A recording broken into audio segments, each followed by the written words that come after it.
Peoples of the universe, please attend carefully. The message that follows is vital to the future of you all.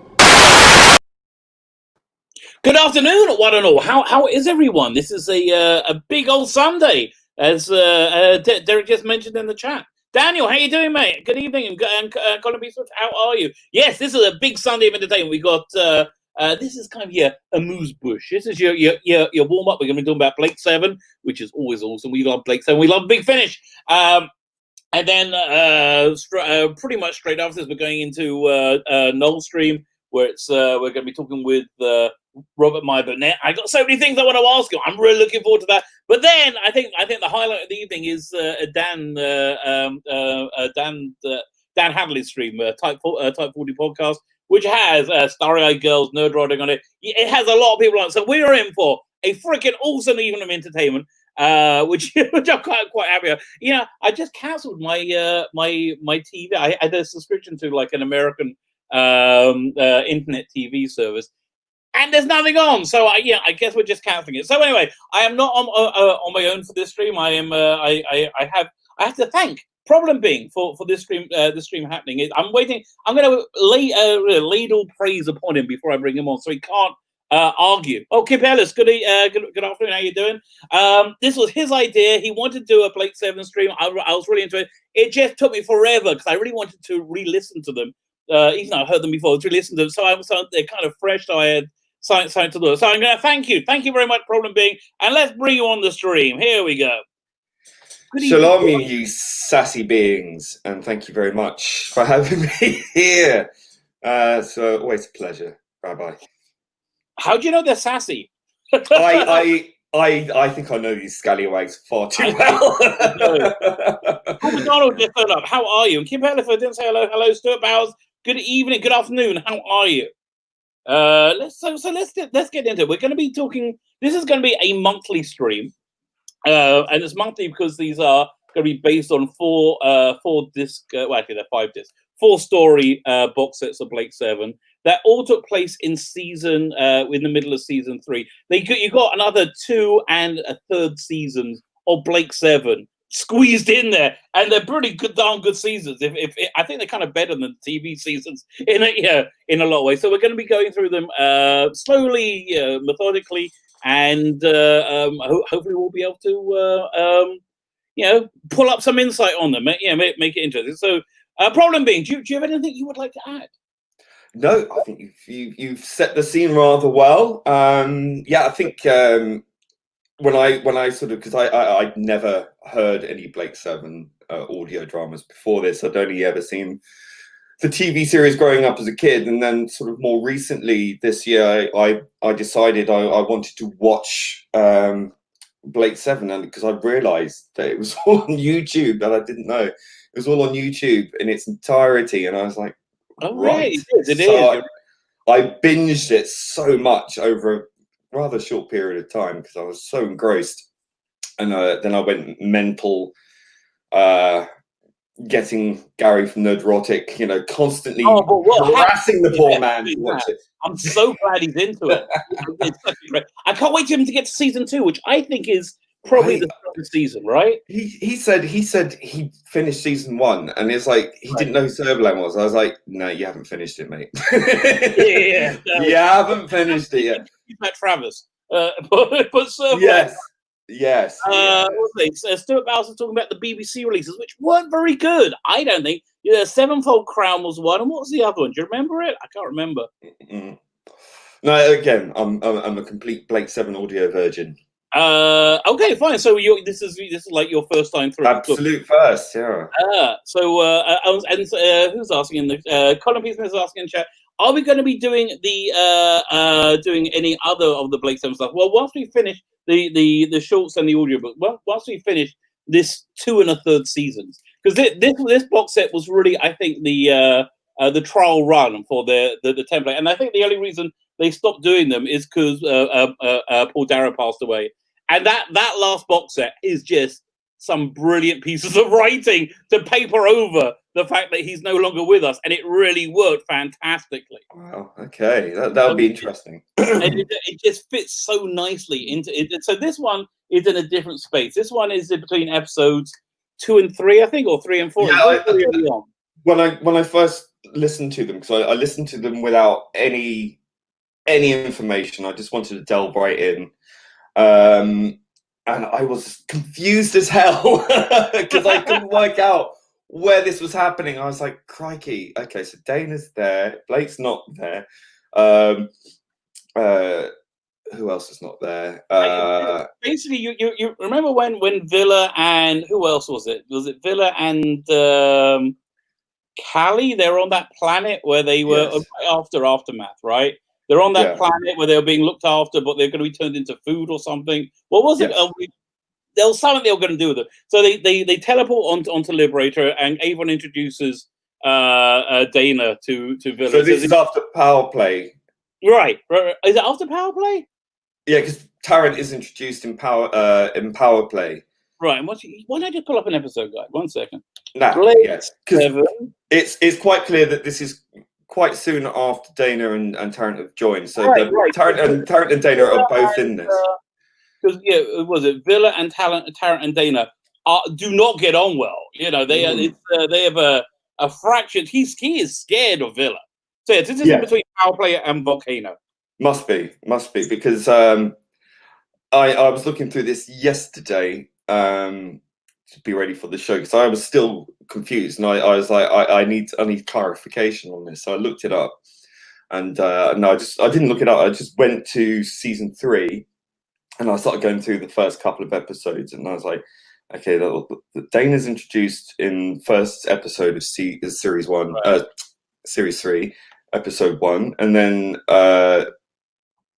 Del Tarrant is introduced in episode 2 of that season. So it was like, okay, so it has to have happened after Power Play because that was episode 2. Right. Yeah, but again, you do get the feeling that Tarrant may slit somebody's throat at any minute. Which you don't know where you are exactly, but I mean, it must be soon. It must be soon after that because it's so they're still sort of working each other out, kind of thing. So you can really sense that with the audio drama in this. Yeah. So, Kip Ellis says he's on episode 10 of series 2. What episode is that?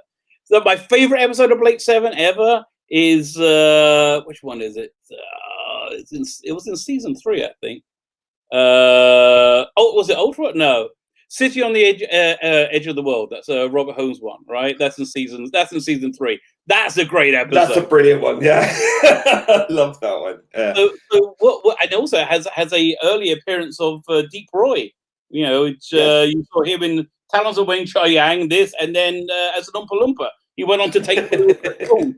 Yes. Was it maybe we could do the same as the old Missing Adventures did to find whereabouts they occur in the time? Well, that's exactly what. Yeah. So this box set happens, I think, after Power Play. The Galactic War has been waged, and the Federation has collapsed, and a new Federation is beginning to form. Servalan she's still calling herself the president at this stage, isn't she? Right. So she's fighting back. So she's now sort of gone into the outer reaches of the galaxy and trying to get hold of the Liberator, as she always does. Right. And it's so great they had her in this set when they first budgeted it. They didn't think they'll be able to afford her as well. But I'm really, because she really adds so much and they overuse her. But she really had so much to do. That was it. I was so confused because the first 2 stories are completely sort of Servalan free until the very end of episode 2, I think, isn't it?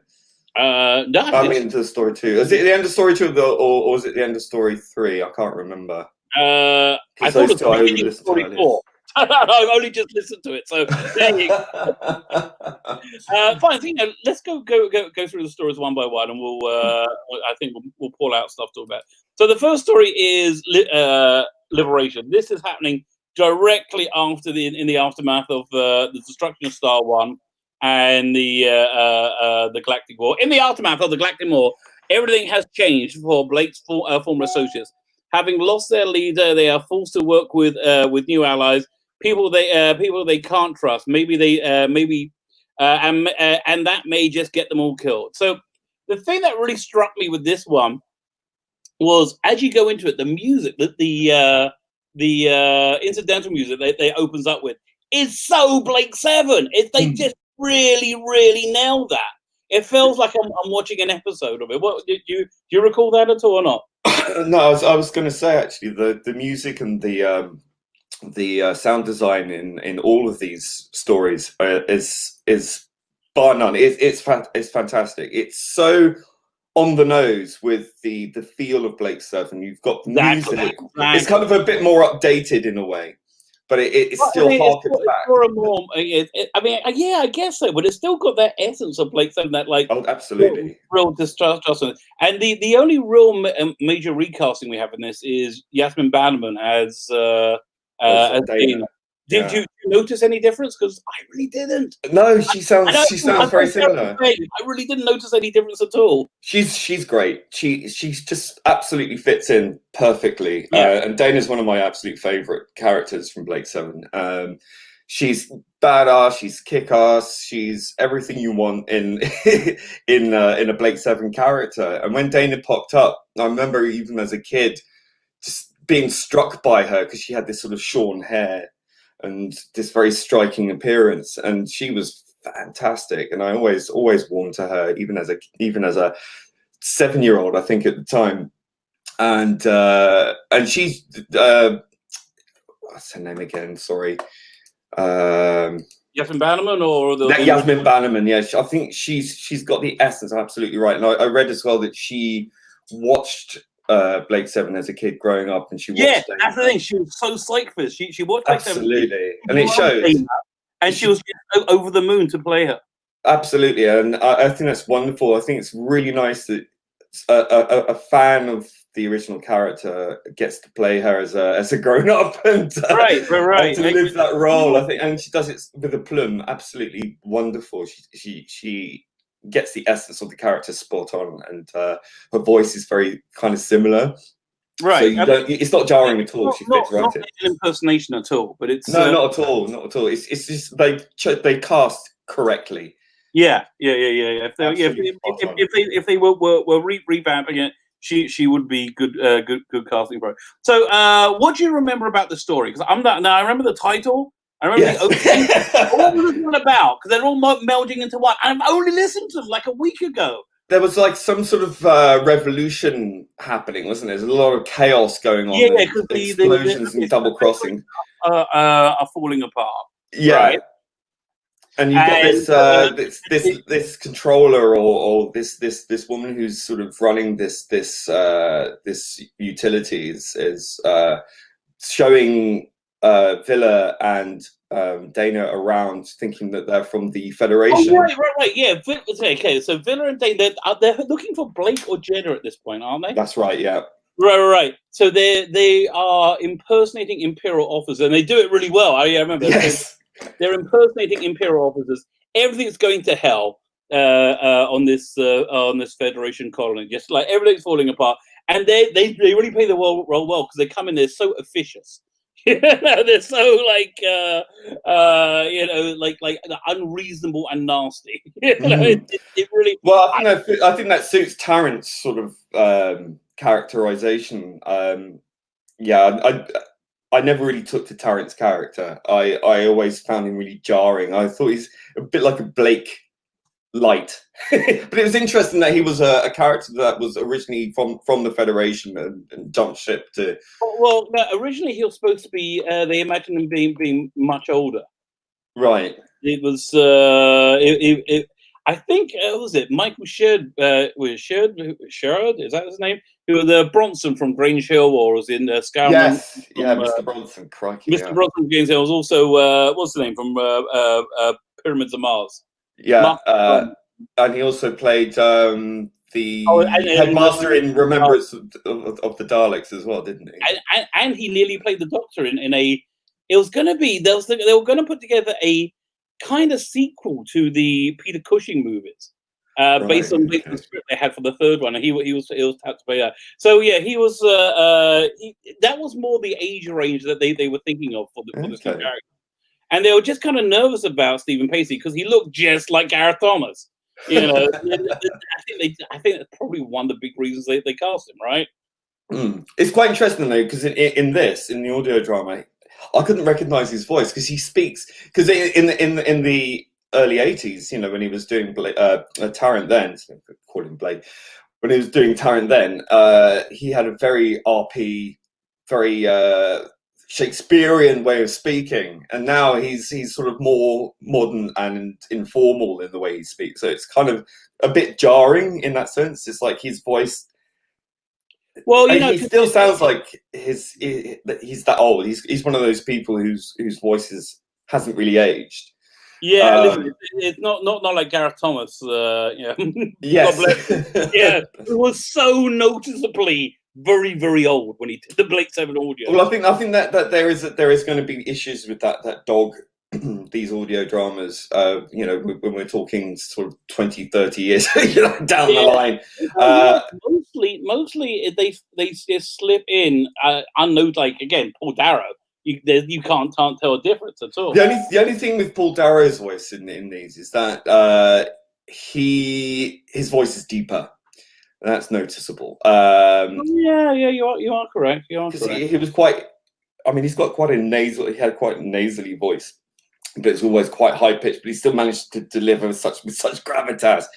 And one thing I'll say about his characters as we go through this is, I'll explain it as we go along. But I find his performances a lot more subdued, and it sounds a lot more calculated, if you know what I mean.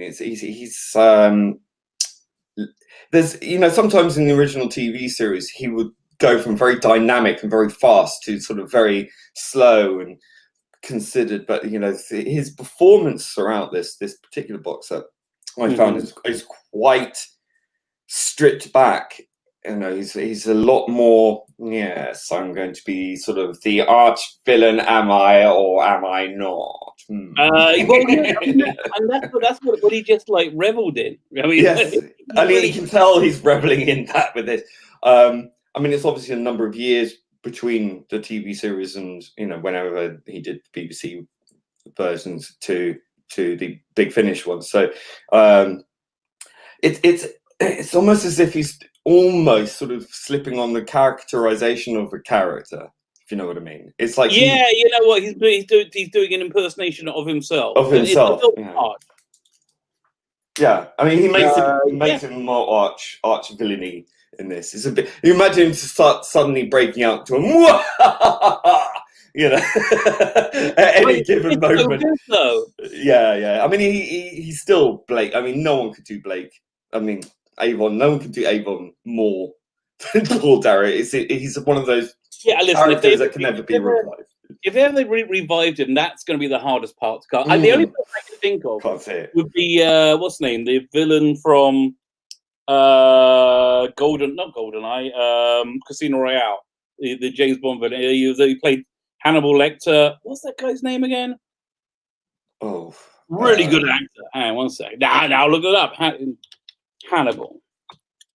Let's see. It stars.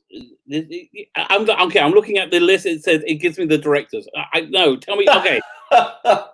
Mads Mikkelsen. You know Mads Mikkelsen. Yes. Yeah. So he could do an Avon, I think. Yes. Fine. I just found my notes. I'm going to read through them because I took notes on the stories. Oh, good. Noel from the TARDIS Zone is here. Oh, he is? Oh, great. 1 second. Let me bring him in. Thank you. Where? He's in the chat. Oh, I thought he was... Okay. Hello. Yeah, okay. Hope you're well. I listen, it's a local call for me to talk to God. I'll send him your regards. Direct line. They are, Stuart Bauer says they are pricey. They have gone up in price, but isn't there a sale right now for box sets? I don't know. I mean, I'm looking at the Big Finish website right now. Yeah. And currently the Spoils of War is at $34.99 for the CD, $29.99 for the download, which I still do not understand. Don't understand why it's so pricey. I mean, I know. I mean, they put a lot of work in. I get that. I do understand that. But I mean, the price between CD and download. It's still, what year does this come out in? This is, hang on, I should have the release date here somewhere.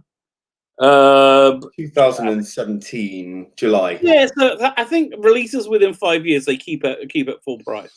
Oh, okay. I think, but you know, look, here's a trick. You just keep your eye out for sales, and Big Finish are having tons of sales now, just tons of sales, and you just got to. If everybody see a good one, I let everybody know on the channel, right? I rush to tell you guys. So I remember there was a bit of a telepathy going on here with Callie. She uses she manages to use right. Okay, because that's later on. I remember they're impersonating was it Federation officers, and then the rebellion attacks them, and they got to try. Oh, it's Servant's not this one. There's a rebellion attacks them, and they got to try and get out alive. That's it. Yeah. That's it. And then they got. So you got the cast. You got the cast split. So you got the cast on the Liberator. Right. That's Avon. And the Avon Aurak subplot is fantastic. Right. Yeah. the Avon Aurak subplot is that Avon's trying to reevaluate if this is what he wants to do. Should he just kill everybody and still liberate her, or he's like change. And so he's working out the variables with Aurak, and it's so creepy, so cold, but it gives the character, like, it really answers the question: why did he stick around and become like this? Like why? Well, this is a good thing about the audio, is that it can expand on the characters and their own development, and what it gives you is more space and more time for them to sort of have their sort of inner dialogue come out, by splitting the cast off into different aspects of this particular story. Right. But I mean, anything with Avon and Aurak is always pure gold. Oh, I love that pairing. I love them so much. It's him and Villa and him and Aurak, but because the level of sort of battle of wills is there, and more with Aurak because Villa doesn't have any, but Villa and is always the butt of sort of Avon's jokes, and I think Villa kind of secretly likes that. yeah, and in the second episode, which is quite a nice segue. The second episode, Tarrant is very mean to Villa, has a lot of disdain for him, and Avon doesn't really like that. That's his job. Yeah, he's like, look, he's my bitch to spank, not yours. And there's a real power play going on there between them, which I really liked. I thought yes. Well, I mean that's also sticking true to the TV show, because Tarrant has always got this very uneasy relationship with Avon. Right. So I would say the bulk of the second episode is Tarrant and Villa are sent on a mission, and they're on the road. And really, you have Villa just not sure if Tarrant's going to kill him all the way.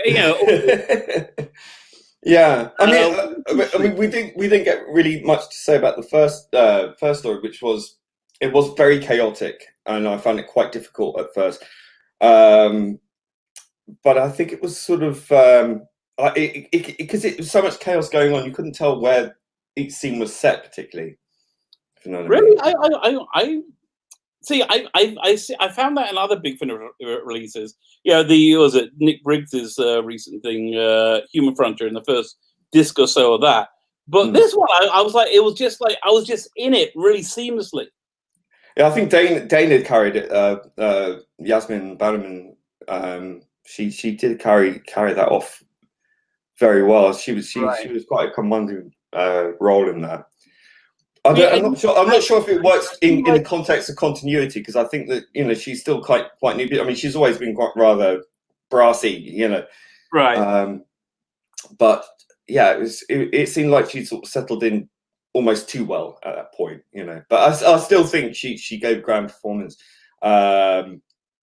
Tarrant authoritarian as usual, and Callie sort of I mean they sort of managed to pick up where they left off, which is which is great. Yeah, no, I mean, it's what Big Finish does well. Oh, was it in the chat? Colin Peace mentions that Colin Salmon played Avon in a Rebellion Reborn. It's one of the reasons I didn't like Rebellion Reborn. Really, I don't think it worked. I don't think it worked. Colin Salmon, great actor. I have no problem with him, but you need a real personality actor, like something like I don't know, maybe what's that other guy's name? He was in he's in one episode of Peep Show every season. He was in Neverwhere playing the Marquis de Carabas. Really good actor, Patterson Joseph. Oh right. Yeah, so because he's again, you just need an actor that doesn't play ordinary, because Avon just isn't ordinary at all. Well, you've got to play him. I mean, Avon's a character that has a brain that works on completely different levels to the rest of us. He's so far ahead of everyone else, and he's got. It's like he's playing 3D chess in his brain all the time. Yeah, he's always working out several steps ahead as well, especially in that dialogue he has with Aurak in episode 1 in Liberation, right?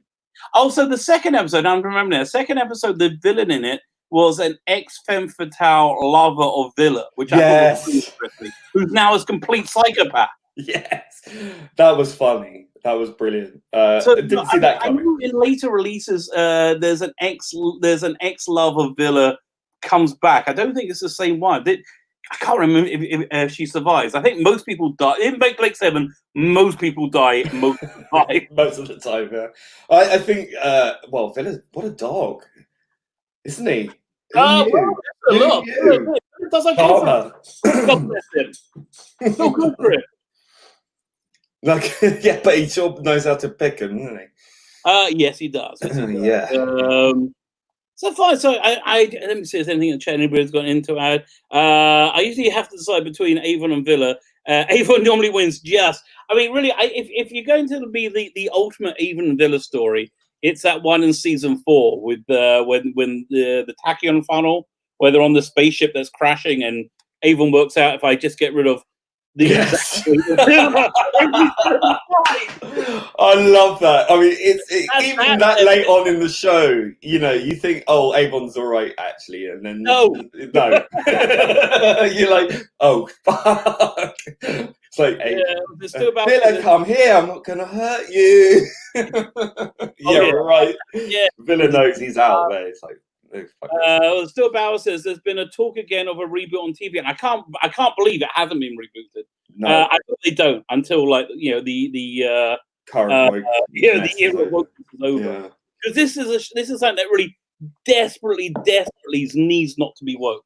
Well, I mean, it doesn't need to be. I mean, even from the first 2 series, it's diverse. You got a couple of very strong female protagonists. You've got the main antagonist is a strong and powerful, very camp villain woman, and then you've got from series 3 to 4 onwards, you've got 2 more badass female characters, and one of them is a black woman. And if you look at the original series, it's not mentioned once. It's not mentioned at all. It's just accepted as given as it should be. It's not relevant. It's the person, the character that's so important. And once you've got that as the primary factor, it does very well. This set really it keeps bringing you back to her motivation, her raison d'etre, which is to kill Servalan. Like she is laser being focused on getting Servalan, and she has opportunities to do it, and they really make it. It's very clever why she does it. All these things are really answered and thought about, which I really like. Yeah, exactly. Was it? Dave Macneil says you have to remember that Blake 7 is a story about a bunch of terrorists. Yeah, I guess they could be Antifa if you want to be. Yeah, don't give them ideas. Do not give them ideas, and not react from it. By the way, I say Gareth Roberts had this fantastic tweet today. Let me find this for you. I laughed about it for like 10 minutes. 1 second, Gareth. I'm trying. Maybe spell his name with a G instead of a. There we go. Old Roberts 953. Which is it? I was on. Oh man, I have to go look and tweet some reply. I'm really not. I'm really not a Twitter person, so it always takes me a long time to work. You're just having a boomer moment there, Rabbi. I am. I'm not. Yeah. 1 second. What's it? No. Okay. No, going back. But he's talking about the current era of Doctor Who, and it's freaking hilarious. Going back. Okay, no. I thought it was talking about me. Someone was talking about a rabbi was attacked by a knife in London. I'm like, is that me? No, okay, thank God. I'm still okay. You're okay. You're safe over there in Israel. Yes, well, yeah. Safe as can be, anyway. Yeah, exactly. Defub the BBC. No, where is this thing? It was something about the BBC support of Black Lives Matter or something. I can't find it now. Bollocks. Never mind. I will find it by my next live stream because it's really fun. For another video. Yeah, exactly. Fine. Let's get back on track. And is there anything else to talk about Outpost other than Villa's ex-lover who's now insane and wants to? I don't know. Keep him as a pet, eat him, rape him. I don't know. He's like, look, I'll deal with whatever. There is a scene in that where she's had him sort of tied up, and I think she's had her wicked way. I think he has actually been violated in this. Yeah, that's not a violation. I think he was fine. I'm not sure. He didn't seem very happy about it, actually. And I'm like, yeah, that's a bit dark. That's very dark. Very S&M-y. Going back to Dana for 1 second, it took me a long time to warm up to her because they used Dana to replace Jenna, right? And I really fancied Jenna, and then Dana's like the polar opposite. So I was like, oh, yeah. Well, I do remember growing up because Blake 7 was on when I was very, very small, but I do remember like spending so many episodes going, where's Blake? Where's Blake gone? And where's the blonde one gone? Because I didn't know the names. Right. But I was still fascinated by these new people. I thought, maybe they're going to find his friends. Well, one of the few series that really had the like insane balls to write out its start. I guess they were able to do that because they put Paul Darrow, but it was like it still just blows my mind they did that. Well, Blake 7 is probably one of the first television shows really to have stepped through that kind of that started the whole trope of anyone can die at any point. I mean, it was very bold in the way that they continued through this story without the lead character in it. But I think Avon was such a strong character anyway that they knew it could continue without. I mean, this role really made Paul Darrow's career, which is strange, but it really did. He was on. There's another release that he's in. He was a heartthrob, wasn't he? You see, again, this really messed me up. Okay, this is around the same era. It messed me up sexually in a big way because I was like, I didn't get the whole S&M thing that was clearly going on, right?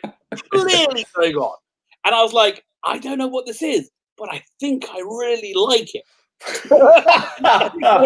A lot more of it.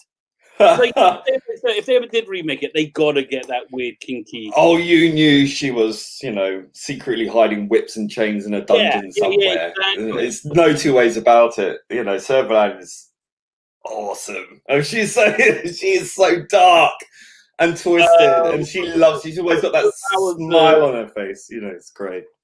So Stuart Ballard mentions that they're controlled by drug, water, and food. That's a really big plot point in this because the supplies start running out, and the populace stop. They're I think in the the third one they're on a prison world. Prison world, yeah. The population they've run out of like the drugs to keep them under control, right? So they're really freaking out. Which is very much like the Brave New World Somar, isn't it? Where that's like a gas that's permeating in the air in that. That's also something we should review at some point as well. The BBC's version of Brave New World. Which one was that? It was from 1980. Oh wow! I'm thinking of the It's on Leonard YouTube. Nimoy Watch it on like YouTube. the late 90s. Oh no, the mid 90s. No, I think late 90s. No, I've not heard of that. I've only ever seen the 1980 BBC version of A Brave New World, and it's brilliant. It's it's very camp. Obviously, you've got the same sort of issues you have with Blake Seven with costumes and set and things like that. But it's well, you know, it's A Brave New World. You know? And it's done in such a way. Adaptations they've been.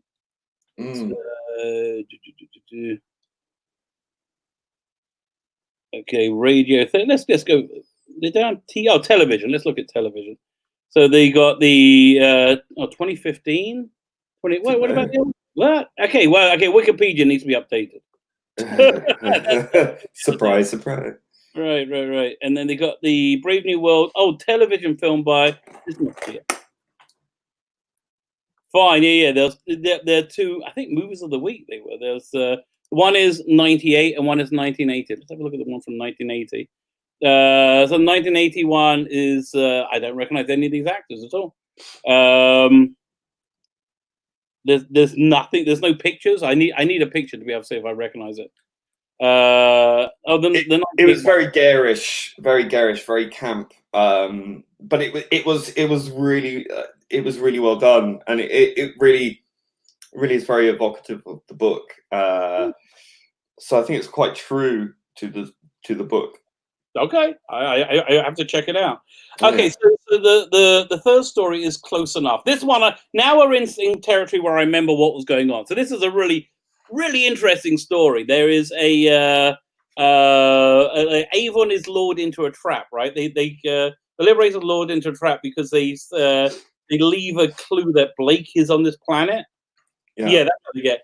And it was not Avon they're looking for; it's Callie.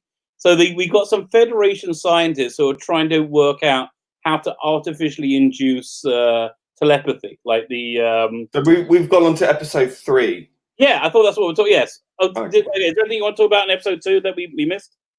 I've kind of blurred those two stories together. Let's have a look. Hold on, because we didn't go over the second one was called Outpost by Christopher Cooper. Right.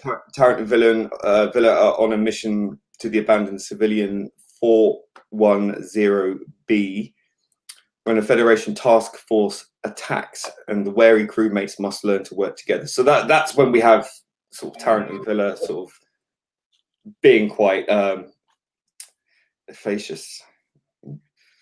So that's more sort of the character development sort of dynamics. Yeah, between I mean, really, that whole story is about Villa's crazy ex-lover and his relationship with Tarrant. And I think they kind of reach a like the denouement at the end of that. Yeah, where they I think Villa saves Tarrant, doesn't he? And I think that kind of puts them on a better footing. Yeah, the trust is sort of bridged at that point. Right, it's built up because, like in the TV show, you went from power play right to what's that one? Episode 3. I can't remember what it's called. Volcanoes. Was that after? No, that was. I can't remember. But it's like between episode 2 and episode 3, they completely gelled into a crew. Yes. Which this box set really is. Really, I think it really needs to flesh it out. Yeah. So, okay, are we done with episode 2? Do you want to move on to Close Enough? Yeah, I think all that's left to say there is that I think Villa's performance is the standout in that one. But again, it lacked that dynamic because I always see Blake Seven as more of a ensemble piece, and I can see where I don't think there's any Avon in this, or it's very, very light. No, but this is very big finish. Blake Seven. They will go. They do split people off onto individual missions. Yeah, and because I'm a big fan of Villa and Avon together, and I was like, oh, if only they had. I can see why they did it to bridge the gap between the characters' development with each other. But I was so wishing it was Avon and Villa, because those two are a dream pair. But yeah, the crazy X was really good in this. The crazy X was good. At some point when we finish this cycle, and we get up to the end of the box set. I think the first thing we got to listen to is something called the Liberator Chronicles. They had one release called the something or other Storm, which was basically Avon and Villa over 3 discs, 3 stories on a planet where everything's going wrong. It's a really good. Excellent. No, that's something I'd like. Yeah. Yeah, no, it's good. Honestly, all the breaks, all the Big Finish Blake Server stuff is just excellent. It really is. It's just excellent. It's good because it sort of does fill in some gaps.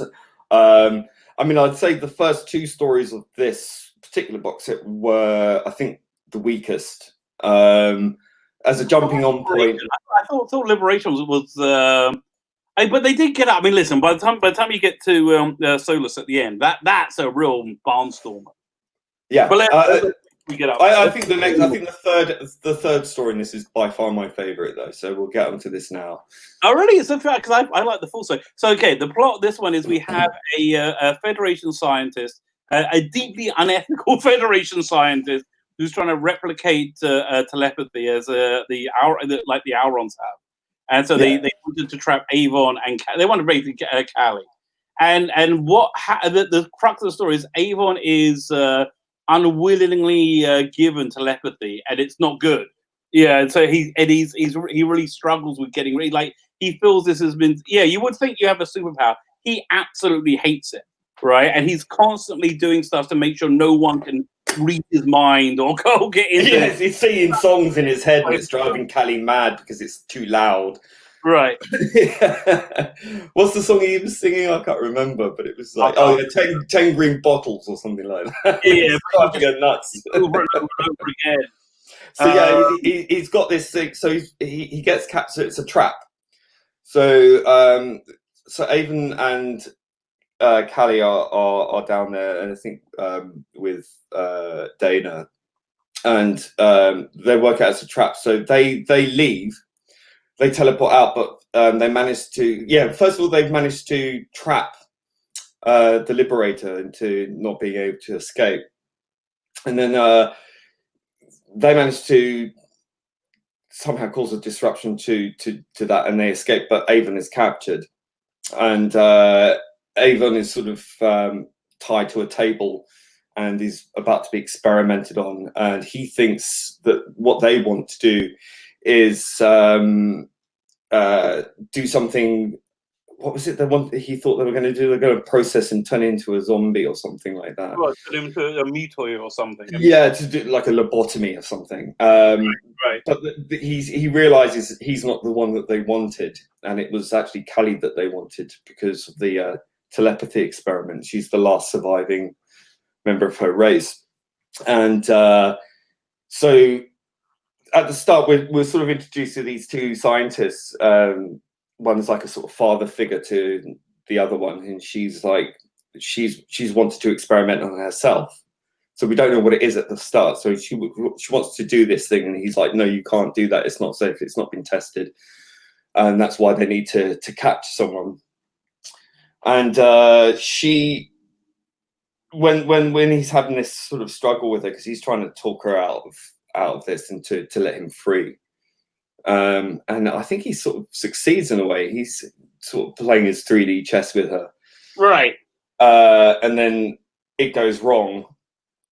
I think because they try and rescue him, don't they? Callie tries to rescue them, and it gets horribly wrong. And in the process, he gets injected with this thing without him knowing about it, and it's this serum that opens up his neural network, his pathway to being telepathic. And it's a mental one. This one, it really is. Great sound design in this as well. Yeah. Absolutely amazing. You see that's what I think the Big Finish Blake Servers really have. They have just really, really fun ideas that they just never got to on TV, but everything fits so organically into the world of Blake Servers. Somebody's asked me in the chat. I'm saying there's also a prequel stories. I can't remember who did them. That could be B7 Media, because when their revamp didn't really take off, didn't really go down well. Then they started doing prequel stories, like when Villa met Gan, those sort of things. So it could be that you're thinking of. I don't know. that would be interesting to hear.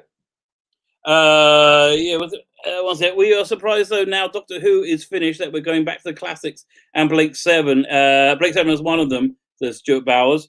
One of them. Two can't have us have our shows that they need to destroy. Well, yes, yeah. He's saying, yeah, I get. Basically, they don't know about Blake Seven right yet now. So let's just keep it quiet. And as long as the woke police don't know about it, we should be fine. Although, you know, I think again we got to get the idea into the woke police's head. They cannot have a police box in Doctor Who. That will scare the children. That will scare the children, and they should. We need to, like, you know, because you know that production office will do whatever they're told, right? Yeah. Whatever woke thing they're told to do, they'll be like, yeah, okay. Well, they have their common purpose. Infiltrated alumni in the BBC who have been placed in positions of leadership. I guarantee almost certainly that Piers Wagner is one of them.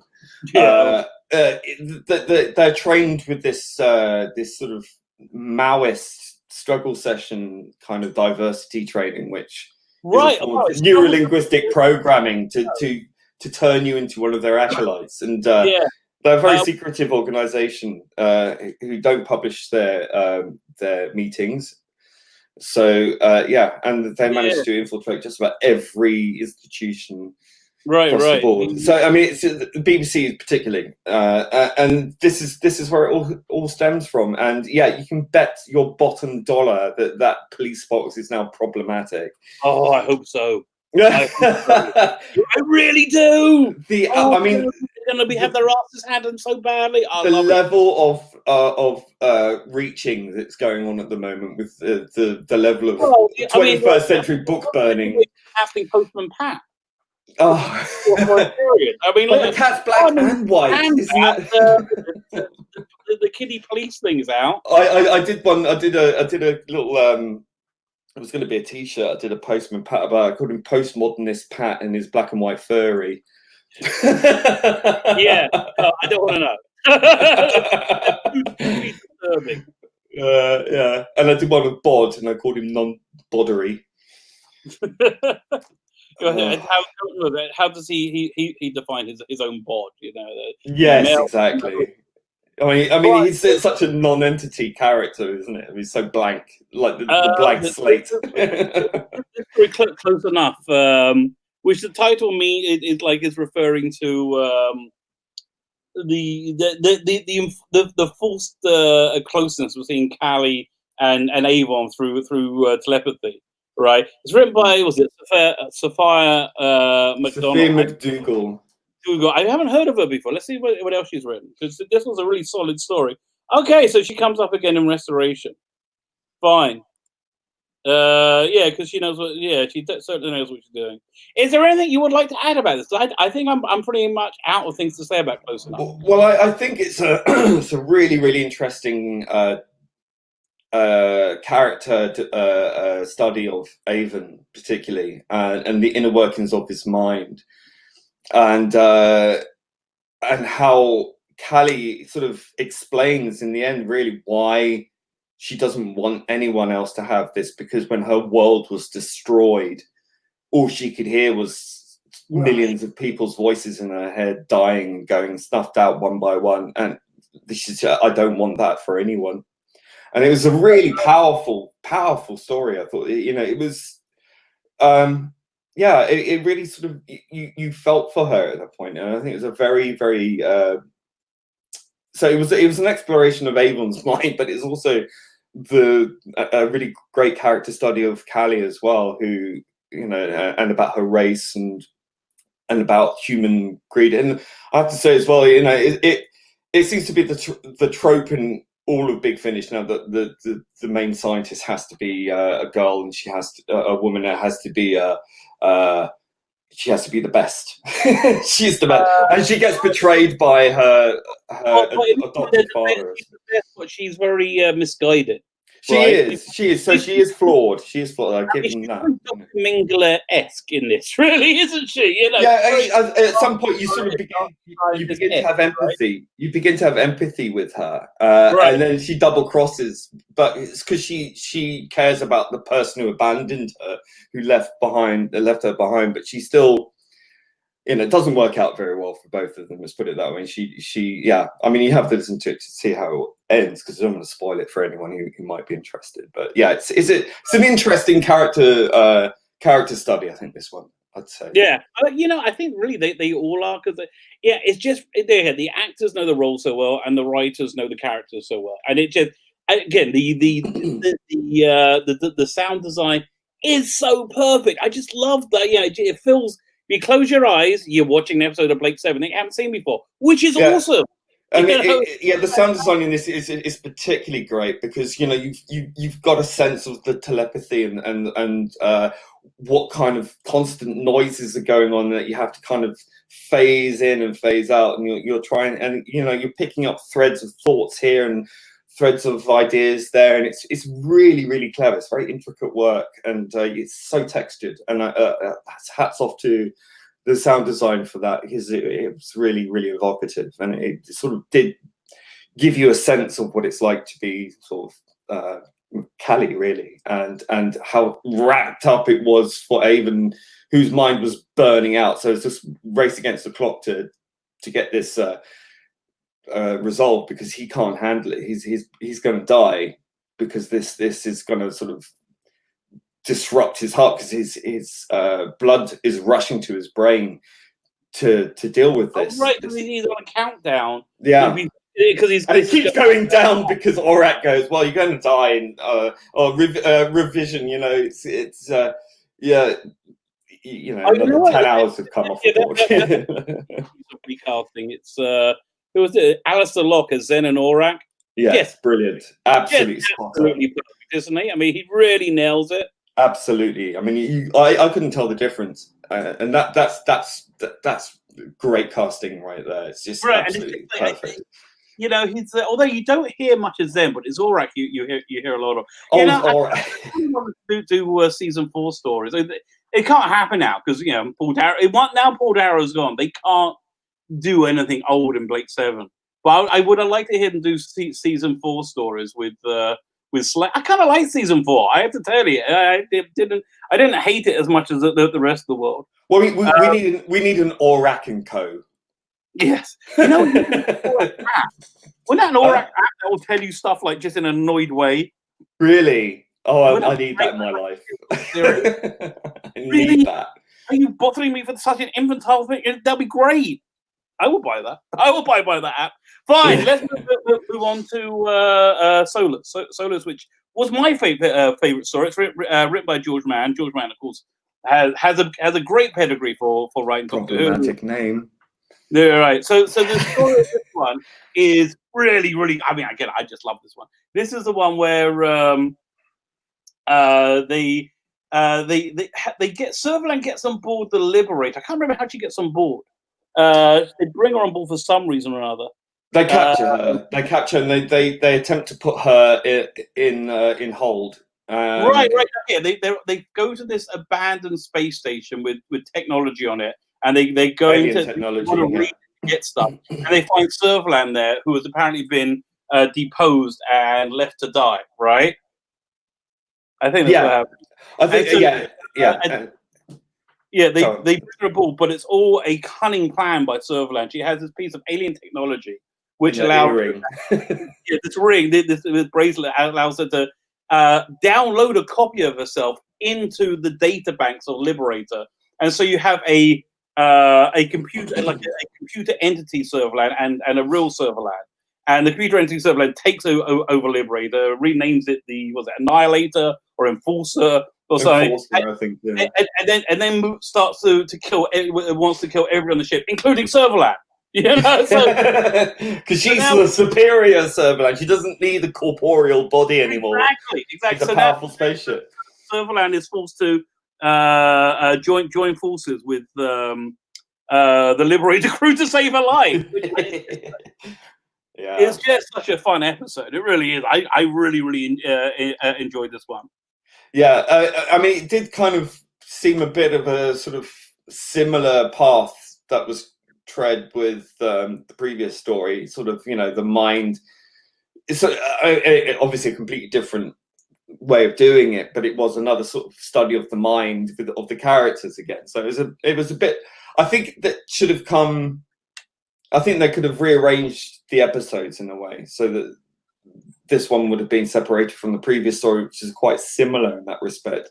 Yeah, I do hear that actually. They're both, but yeah, this one, because this one has a lot of a spectacle in it that where the other one didn't. This one has the first thing Liberator does when she becomes, Servalan essentially becomes Liberator, and she calls it Enforcer. She goes to a planet that's rebelling, and she says, "Yeah, I'm just going to kill everybody on the planet." Not just what the weapon's called again? The full shit. I can't remember. False bolt. I can't remember what they're called. But charge them up because they're kind of like, and so they're is it a plasma bolt or something to the planet. And I'm spoiling this quite liberally, but it doesn't really matter because it's so much. It's so great to listen to. It really is.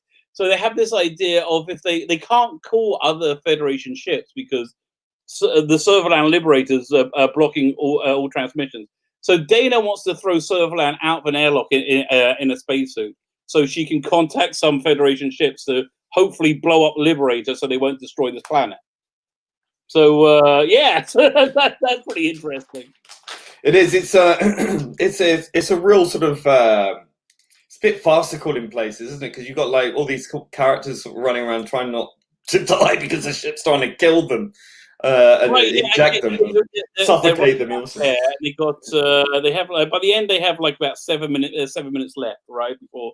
Yeah, they're all going. They say no, you're going to die of asphyxiation, but your brains are going to explode in 2 more minutes. Yeah, it's a real race against time again, like the previous episode in that respect. But yeah, I mean, it comes down to who else but the scientific computer genius that is Avon to work out a plan, right? To replace. He says, well, if you can upload her consciousness into the computer, it can also be erased. So he comes up with a plan. She's still got the bracelet, so he wants to use the bracelet to upload himself into the computer. Right. But everyone's a bit worried about that. Yeah, once you have an all-powerful Avon, he's going to be doing exactly the same thing as Servalan and kill everyone. Yeah, and it comes pretty close to the way they get around that. Yeah, so yeah. If anybody's interested in checking this out, they don't want to spend, put was it £30 down, $30 down, whatever. If you look on the screen now, there is this is most of the first episode that you can get for free, so you can find out what it's like. And then what's the next release after this? Because do they say anywhere on this where this takes place? It takes place during the after before we review this one. I'll make sure I know where it takes place so we put it in context. It's towards the end of season 3. Okay. Great cover, my God! Look at this cover. That is just an awesome. All the covers of these releases are fantastic as well. Beautiful. I think it was Lee. What's his name? Does it? Let's have a look. Lee Johnson. His work is freaking awesome. Yes, he's very, very good. I will say as well about this, about Servalan's character, is like this is very close to the end of Jacqueline Pierce's life. And her voice is so old in this, bless her. She sounds really, really raspy and like she smoked 1,000 cigarettes before she went in. And it's heartbreaking. But but her character still manages to have all that malice and and such a beacon of strength. Like this, she's amazing. Just to warn those who do plan on listening to the audio, is that if you're expecting them to sound like they did, some do, some don't. And as I was saying about Avon, is that his performance is much more laconic. He's much more cerebral in this, and there's not much up and down. He plays this very much on a his Sly mode. If you know for the original, totally Sly Avon. You are correct. He's Sly Avon. He's hamming it up a little bit, I think, on purpose. But it's not as quite as dynamic and as fast paced as his TV performance. It's much more measured and toned out. Villa sounds like Villa. Callie sounds like Callie, just a bit older. Right. Tarrant sounds somehow younger. Aurak sounds amazingly like Aurak. And my career doing audiobooks.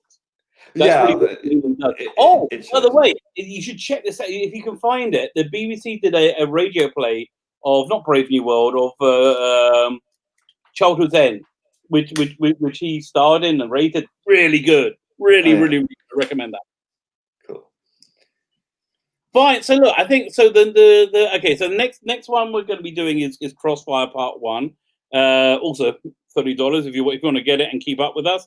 I guess we'll do it a month from now, which would make it July 12th. How does that sound to you? Sounds great. I was like, marvelous. So this is our beginning of our voyage through this new Blake 7 that just got inserted in, and I can't wait till you get to the cliffhanger of because Crossfire is a real genuine season. It's 12 episodes. It ends on a cliffhanger, and it's freaking brilliant. It takes you into an entirely new direction. So, and then the season after, it's even better, I think. So I just think these things grow and grow and grow and get better and better and better. So yeah, they do get my strong recommendation. Fine. Okay, everybody, thank you for coming and listening and checking out. Don't forget to subscribe if you're not subscribed. The competition, which I'm going to be giving away in about 2 hours from now, is for this one this week. It's MECHANISMO. But because Judge Dredd has proved to be very a very popular competition, I dug out a gazillion Judge Dredd graphic novels that I have doubles of. Because here, I'm going to end this up. You can see on top of my shelf, I've got this thing called the Mega Collection, which is all the major Judge Dredd stories. It was like a part work. So, but I was getting these other things, which they were putting out 2 a year of like reprinting them from, in their entirety. So I'm going to be. So I got like 24 volumes of that. So we got tons of stuff. So I think the one I'm going to be giving away tonight is going to have both Judge Death Returns and the Apocalypse War too. Are they going to be awarded to the same person? You're going to dish it out to different? Oh no, this is in one volume, so one person gets. So yeah, this is a really good one. But yeah, we'll be giving this away. But it's been the Judge Dredd has been extremely popular. So well, I better win. Sorry. Again, we're going to be on starting on Noel in just under an hour from now. I'm going to go so I can have a bit of a rest in between stream. Problem being, thank you so much. Thank you so much for insisting on me and insisting that we did this. This is great. I'm really happy. Thank you for having me. It's been great, and thank you for enlightening me about the Blake 7. So I really didn't. I mean, it's so much stuff out there, and it's like my love for Blake 7 has been rekindled from my earliest sort of TV memories. So it's wonderful to live through it again. This isn't just Blake 7. This is Blake 7 really at its best. It's really genuinely at its best. I wish they could get Chris Boucher in to write. I would like to have had more sort of original writers. I kind of miss the snappy sort of dialogue between Avon and Aurak and Villa and such. I'd like to see more of that. So maybe as I progress down the road, there'll be more of that. Yeah, you do get because you need that. I mean, Avon needs that spark. Yeah, no. Fine. Okay, so I'm going to really have to run because time is ticking on. I'm going to click the end broadcast button, but I never know when it'll end. So I think we're going to end on a bit of an awkward silence, or maybe I just keep talking until